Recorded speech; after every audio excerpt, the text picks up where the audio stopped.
Assalamualaikum warahmatullahi wabarakatuh. Alhamdulillah wa syukurillah wa la haula wa la quwata illa billah. Asyhadu an la ilaha illallah wa asyhadu anna Muhammadar Rasulullah. Allahumma shalli ala sayyidina Muhammad wa ala ali sayyidina Muhammad. Sahabat-sahabat jemaah salat subuh yang insyaallah dirahmati Allah. Hari ini kembali kita mengadakan pengajian rutin kita di masjid kita ini. Insyaallah pada hari ini kita akan bersama-sama mengingat kembali, mengulang-ulang kembali bahwasannya selaku seorang muslim kita harus selalu ingat rukun iman yang 6 perkara. Mengapa demikian? Kita sudah pernah mendengar ada kalimat yang mengatakan bahwa setiap orang yang ingin menjalankan ibadah, dia harus mengimani terlebih dahulu agama yang dia anut. Awaludin ma'rifatullah. Awal mengenal agama adalah mengenal Allah. Kalau kita mengenal Allah, kita akan bersungguh-sungguh dalam menjalankan ibadah kepada Allah.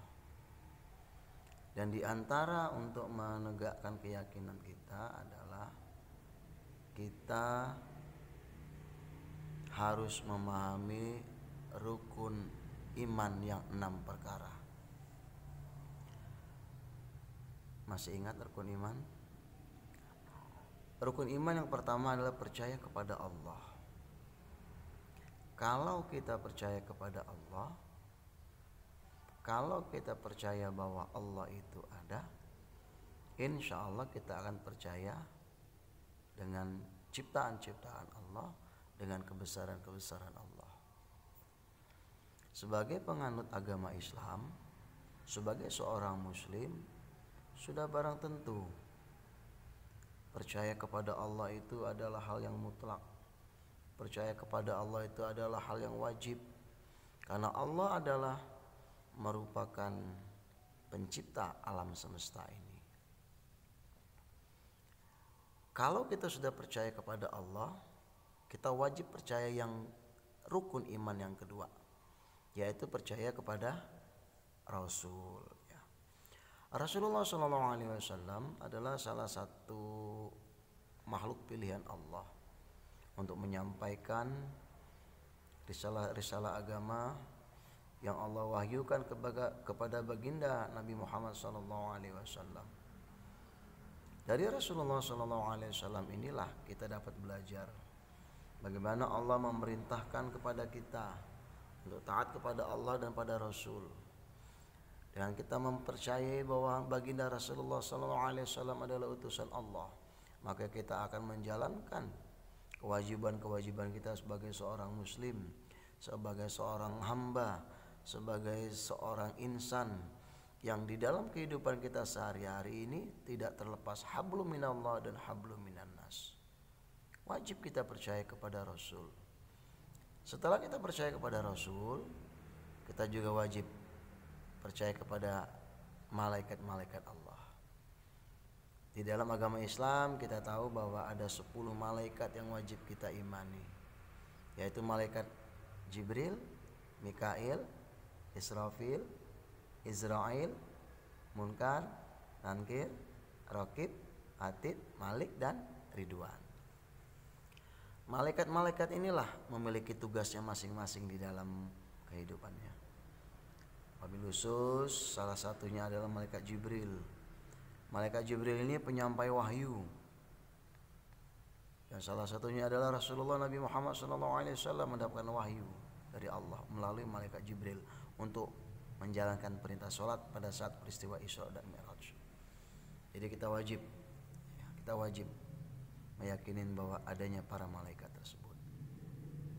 Kemudian selain percaya kepada malaikat, dalam rukun iman kita wajib percaya kepada kitab-kitab Allah ya. Kitab-kitab Allah yang wajib kita imanin pertama adalah kitab Zabur, kitab Taurat, kitab Injil, dan kitab Al-Quran. 4 kitab ini semua mengajari tentang agama Islam.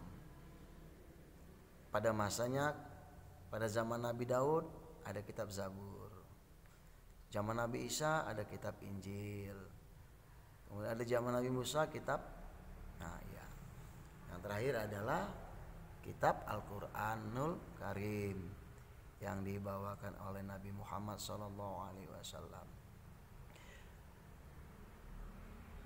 Masih ingat rukun iman? Yang pertama percaya kepada Allah, percaya kepada Rasul-Rasul Allah, percaya kepada malaikat-malaikat Allah, percaya kepada kitab-kitab Allah. Yang kelima percaya kepada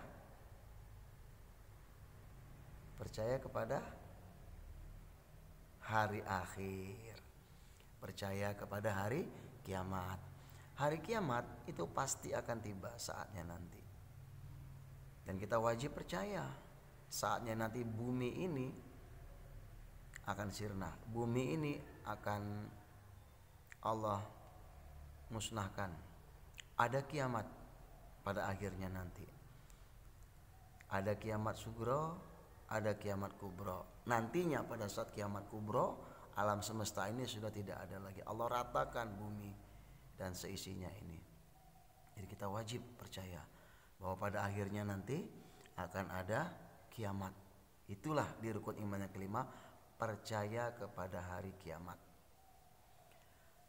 Kemudian rukun iman yang keenam, kita wajib percaya terhadap baik buruk yang datangnya dari Allah. Qada dan qadar datangnya dari Allah. Baik itu datangnya dari Allah, buruk datangnya juga dari Allah.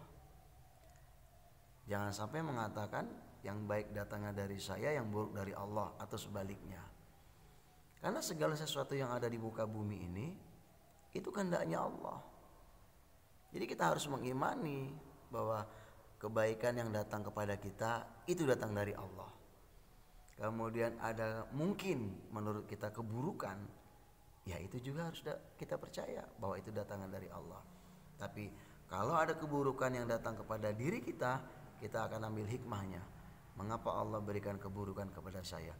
Mungkin ini adalah salah satu pelajaran untuk saya, bahwa di kelak kemudian hari, di hari-hari berikutnya saya akan berbuat yang lebih baik dalam kehidupan saya.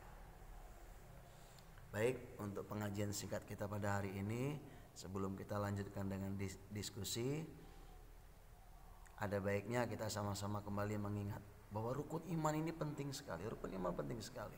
Kalau kita tidak memahami rukun iman, ya kita nggak akan beriman kepada Allah.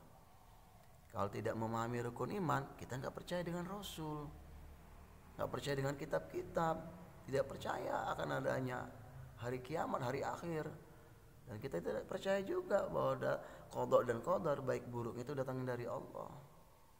Nah, oleh sebab itu nanti kita diskusi. Mudah-mudahan walaupun pengajian kita ini singkat namun rutin, istiqomah, insya Allah materi hari ini tentang rukun iman. Dan kalau kita ini memahami dan mengamalkannya, insya Allah rukun iman ini jadi panutan bagi diri kita. Rukun iman ini jadi pegangan dalam hidup kita. Insya Allah ya, kita menjalankan rukun iman ini dalam kehidupan kita sehari-hari dan dapat mengamalkannya dengan keberkahan dari Allah Subhanahu wa taala. Dengan asbab kita meyakini rukun iman ini, kita akan menjadi seorang muslim dan muslimah yang beriman kepada Allah dan Rasul, takwa kepada Allah, sehingga pada akhirnya nanti kita akan menjadi seorang insan yang kamil, insan yang berbudi pekerti yang baik, insan yang selalu dekat dengan Allah dan pandai bersyukur kepada Allah. Terima kasih atas segala perhatiannya. Mohon maaf apabila ada kekurangan di sana sini.